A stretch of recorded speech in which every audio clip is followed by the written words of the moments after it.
नमस्कार, आप देख रहे हैं रिपोर्टर एमडी। लोकसभा चुनाव के पहले चरण का मतदान खत्म हो गया है। इस चरण में 21 राज्यों और केंद्र शासित प्रदेश की 102 सीटों के लिए मतदान डाला गया है। 2019 में इन 102 सीटों में 69% के आसपास वोट डाले गए थे। लोकसभा चुनाव 2024 के पहले चरण के लिए शुक्रवार को मतदान शुरू हुआ था।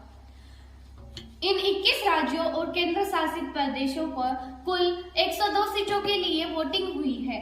पहले चरण में जिन सीटों पर मतदान हुआ है उनमें तमिलनाडु की सभी 39 सीटें, राजस्थान की 12, उत्तर प्रदेश की 8, मध्य प्रदेश की 6, उत्तराखंड की सभी 5, महाराष्ट्र की 5, असम और बिहार की 4, पश्चिम बंगाल की, मणिपुर की, मेघालय और अरुणाचल प्रदेश की 2 से 2 सीटों पर, छत्तीसगढ़ की, मिजोरम और त्रिपुरा की एक सीट पर शामिल है।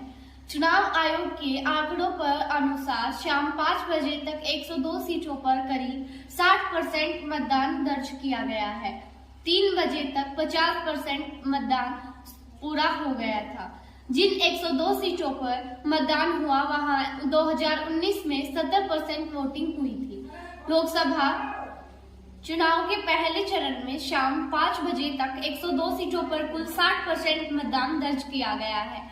आंकड़ा देखें तो सबसे ज्यादा बंगाल की जलपाईगुड़ी में 80% वोटिंग सबसे ज्यादा हुई है। वहीं बिहार के नाबाद सीट पर सबसे कम 40% लोगों ने वोटिंग की है। पहले चरण में जिन 102 सीटों पर मतदान हुआ है उनमें से तमिलनाडु की सभी 39 सीटें हैं, महाराष्ट्र की 5, असम की 4, पश्चिम बंगाल की 3, मणिपुर, मेघालय, अरुणाचल प्रदेश की 2, छत्तीसगढ़, मिजोरम और त्रिपुरा की एक सीट शामिल है।